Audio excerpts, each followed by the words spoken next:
Welcome to the future of justice, where there's no jury of your peers, just a cold, calculating algorithm. Today we're diving into the 2026 sci-fi thriller Mercy.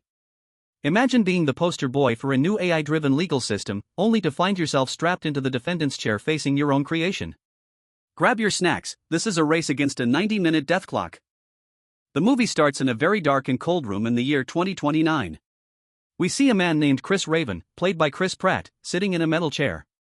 He is a detective, but today he is the one in trouble. He is strapped into the chair with digital screens all around him. He is being accused of a very serious crime, the murder of his wife. This is not a normal court with a human judge. Instead, there is a giant screen in front of him showing a digital face.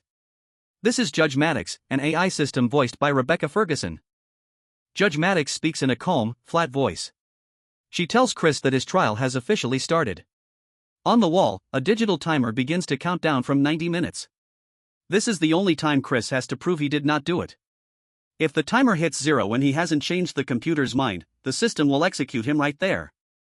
The room is filled with blue light from the screens, and Chris looks very worried as he watches the seconds tick away on the large red clock. The AI judge starts showing video clips on the screens around Chris. We see footage from a doorbell camera at Chris's house. In the video, Chris is seen arriving home just minutes before his wife was hurt. The AI points out that there is blood on his jacket in the video. Chris tries to talk to the screen, explaining that things aren't what they seem. He uses his hands to swipe through digital files in the air, looking at photos and police reports that the AI has pulled from the cloud. Chris realizes he cannot win this alone. He uses the computer system in the room to make a video call. A large screen pops up showing his police partner, Jack. She is outside in the real world, sitting in a dark car. Chris asks her to go to a specific location to find a new piece of evidence. While they talk, Judge Maddox watches them and records every word. The AI reminds Chris that his guilt percentage is at 97%, and he needs to get it below 92% to stay alive. To find more clues, Chris asks the AI to show him videos from a family barbecue they had a few weeks ago. The room fills with bright, sunny images of people eating and laughing. It looks very different from the dark courtroom. Chris stands up as much as the straps will let him, staring closely at the people in the background of the video. He is looking for a stranger or anyone who shouldn't be there. He moves the video frame by frame with his fingers, searching every corner of the screen. Suddenly, Chris stops the video. He points to a person standing near the edge of the yard. This person is wearing a hood and looking toward the house. Chris asks Judge Maddox to zoom in on the person's face.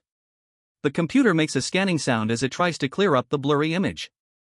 At the same time, the 90-minute timer on the wall is now down to 75 minutes. Chris is sweating, but he keeps his eyes fixed on the screen, hoping this new person is the key to proving he is innocent. Chris begins to pivot from a panicked husband to a seasoned detective. He remembers a barbecue they hosted recently and asks Maddox to analyze every face in the background. While digging, Chris is forced to confront his own demons, his relapse into alcoholism after his former partner, Ray Vale, was killed. The AI, Maddox, isn't just a judge, she's an interrogator, poking at his trauma. But then, a breakthrough. Chris's daughter points him to her social media vlogs. In the background of one video, Chris spots a glitch in the basement shadows. Using advanced AI enhancement, they realize someone was living in their crawlspace for weeks. The killer didn't break in, they were already there. The investigation leads Chris to Holt Charles, one of Nicole's co-workers. But when Chris tries to cross-reference Holt's data, he finds a link to Rob Nelson, Chris's own AA sponsor and the man he trusted with his life. Maddox pulls the records. Rob isn't just a friendly sponsor. He's the brother of David Webb, the very first man executed by the Mercy Court. Rob has spent years infiltrating Chris's life, waiting for the system to be fully integrated so he could use it to destroy the man who built it. The missing chemicals Nicole found? Rob was using them to build a massive explosive. He didn't just kill Nicole to hurt Chris, he framed Chris to ensure he'd be in the building when Rob blew the whole Mercy Court to kingdom come. With 20 minutes left, the tension is suffocating. Rob is seen on city surveillance driving a truck rigged with a sonic bomb toward the courthouse. Outside, Jack and the SWAT team are in a high-speed pursuit, but Jack is acting strangely. She's more focused on destroying the truck than saving Chris. Inside the room, a network glitch caused by Rob's proximity causes Maddox to flicker. Chris realizes that if the system goes offline, the default is execution. He has to talk Maddox through a manual override while Rob crashes the truck into the lobby.